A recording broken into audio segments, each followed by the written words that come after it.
This video illustrates the efforts of a team of visualization and civil engineering researchers towards producing a high-fidelity visualization of the September 11, 2001 attack on the World Trade Center. The visualization had to be eloquent to the non-expert user. The simulation was placed into context by modeling and importing the buildings of the WTC Plaza, shown here in color, into a Google Earth model of Lower Manhattan. A finite element analysis simulation of the impact between the Boeing 767 and the top 20 floors of the North Tower was computed using a state-of-the-art simulation code. Then, the simulation results were imported into a state-of-the-art animation system where the visualization was produced. The simulation tracked the impact over 3/4 of a second real time. This sequence is 13 times slower than real time. All the animated geometry seen here was created automatically from the simulation output data.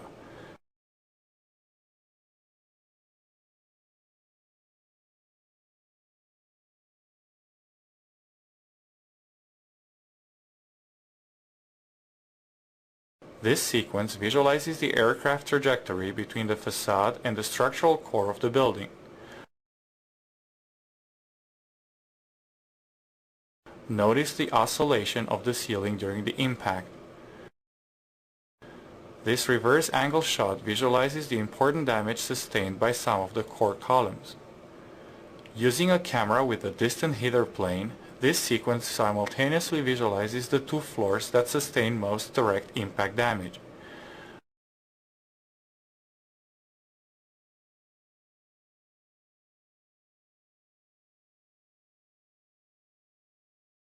Notice the right engine titanium shaft, which traverses the building virtually intact.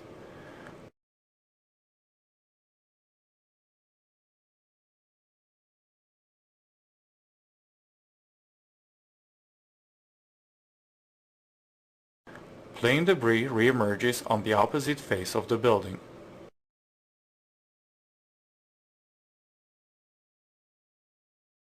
The jet fuel in the central and two wing tanks was simulated using smoothed particle hydrodynamics, or SPH.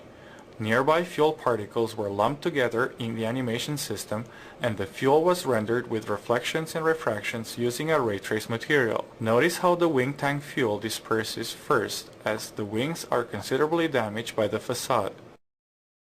The core columns are essential to the structural integrity of the building. This sequence visualizes the damage to the core columns and to their connecting horizontal beams by rendering all other entities with transparent materials.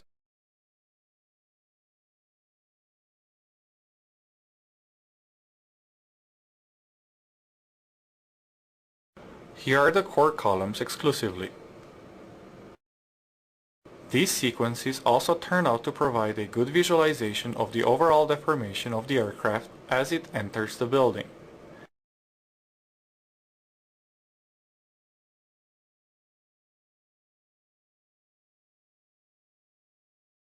The simulation did not consider the effects of the explosion and of the ensuing fire.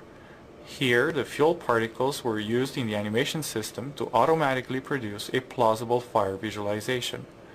As can be seen in this side-by-side visualization, the simulation fuel particles control the fire computed by the animation system.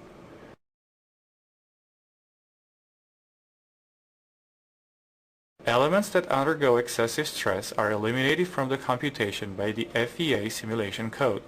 These eroding elements correspond to entities that disintegrate, such as a slab of concrete turning into dust. Although they do not have much relevance from the simulation standpoint, eroded elements are important for the visualization. Eroded elements are used in the animation system to automatically create and control visual effects such as dust and glass shards. The visualization produced leverages the strengths of a state-of-the-art simulation system, which models the interactions in detail based on physics' first-order principles, and of a state-of-the-art animation system, which produces a high-quality visualization of the simulation results. This was made possible by developing a scalable translator that automatically converts the simulation output data into an animation scene. The translator is general and reusable in the context of other simulations.